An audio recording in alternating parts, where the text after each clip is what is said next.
there, my name is Kia Manisopo and you are welcome to another episode of our Ishiwi podcast. With me, I'm joined by Trisha Spanti, a youth from Justin Kabu Ward, and the WDC chairperson from Justin Kabu Ward. You are welcome. Thank you. So today we're going to be discussing the role of the WDCs in our communities and the involvement of young people in the projects and the WDC meetings. So I'm going to start with you, Mr. Ignatius, as you are the WDC chairperson from your ward. What is your role as WDCs in your community? Maybe we can start by who are the WDCs to begin with? Yeah, thank you. Yeah, so WDC, I can say the WDC or Ward Development Committee is the lowest structure in governance. Okay. The committee acts as a link between a ward and the local authority. The committee is also mandated to facilitate community participation in decision making and development. Okay. We have a good number of roles that we play. So one, we collect revenue on behalf of the local authority, and this is subject to full council approval and appointment from the TC or the town clerk. We also come up with a list of projects to be implemented by the local authority. We also do advocacy. We also monitor and evaluate projects that are being undertaken in our ward. We also manage resources allocated to our ward or to a ward by the local authority. We also prepare annual plans to the local authority. These are some of the things that we do, or these are some of the functions. All right. So, Trisha, I understand to say, like what he has explained, to say the WDCs have got, they oversee some activities that go on in the community. So, do we have active youth participation in the community where you're coming from, or communities that you have seen out there? Okay, so I'll start with the community I'm coming from, Justin Ward. Youths participate, but they do not fully participate. Why do I say so? In our ward, we've got a WhatsApp group which is created by the area councillor. So if you see, not all the youths have got smartphones, so that on its own cannot involve all the youths. Not only that, let's talk about CDF. If you see the language that is used in the CDF application process, so some people or some youths out there, they cannot fully understand what is there. They might read, but they cannot understand. Okay. So I think when it comes to CDF, language must be simplified. I think local languages, just like here in Kabu, Bemba is commonly used. So I feel Bemba must be used when it comes to CDF. Okay, so are the youths in your ward involved in decision-making processes? They are not. They are barely involved. Okay. Yes, I will say that. Can you elaborate? Can you explain? Okay, so when I say they are barely involved, sometimes in our community they do hold meetings. They do hold meetings where youths are involved, but just like I said, sometimes they do hold meetings using the commonly known platform, which is a WhatsApp group, and then sometimes they use a megaphone. So you find that some youths, some are not interested, but if you look at how information is disseminated, it is not all the youths that what can I say? It is not all the youths that know to say there is this happening in our community because of the WhatsApp group, which stands as a barrier to those that do not have smartphones. All right. So building on what Trisha has said, you also mentioned to say that you have projects that you oversee in the community. Can you please share with us if you have any success stories that are youth led? Yes. Last year. Yes. Let me say 2022 and 2023. 2020 and 2022 CDF allocation.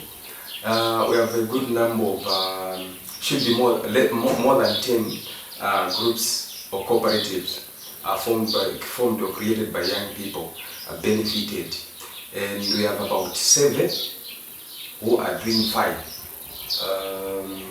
The other group will be sharing shares. I mean, they'll be selling shares next year. Okay. Yeah, so for me, this is an indicator to say something is happening. Now, all these clubs I'm talking about in cooperatives are youth-led. Okay. Yes. All right. Then, as a committee, we can also say we are a story to tell. Okay. We can share our story because our committee is led by someone who is below 35. The councillor is also a youth. Okay. Yes, yes. That is really nice. Tricious, in your previous presenting, when you were responding to the youth participation in your community, you mentioned to say that youths are not really involved. So can you maybe just explain the barriers that hinder young people from taking part in these activities that also have to involve the WDCs?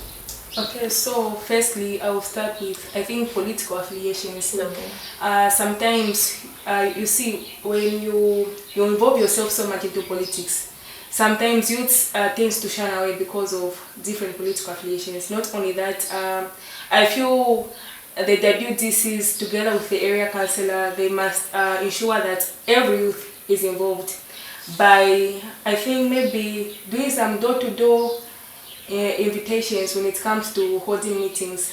Yes, and then sometimes when they're using the megaphone, there was a situation whereby there was a meeting that was being held around 14, and then the person who was trying to pass through with the megaphone did it the actual day. So sometimes when such meetings come in a hasty, youths fail to attend. So sometimes they should also look at time. When they're holding meetings, they should maybe announce maybe 3 days before that meeting. Because I have heard this and I myself have experienced it. Not only that, let's talk about the WhatsApp group. Sometimes as the area councillor together with the WDCs, they must ensure that every youth is brought on board by encouraging them to be online, because the area council has got a Facebook page. So they should also encourage the youth to be online and look at what is happening in their community by following the area councillor's posts. Not only that, language, when it comes to maybe meetings, sometimes they should also mix the languages, because not every youth is educated out there. All right, thank you so much, Tricious. Let me come back to you. So from what Tricious has mentioned, she's mentioned a few barriers that hinder young people from taking part in meetings and activities that happen in the community. What are some of the things you think the local government should improve on to ensure that we have youth participation?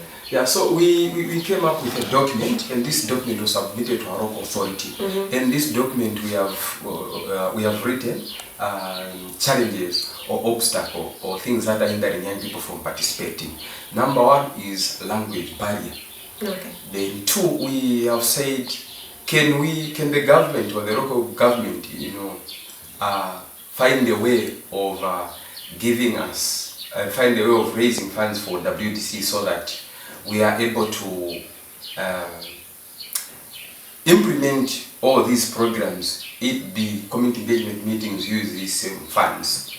Then the other thing that we have done is for the local government to write these application forms in local languages.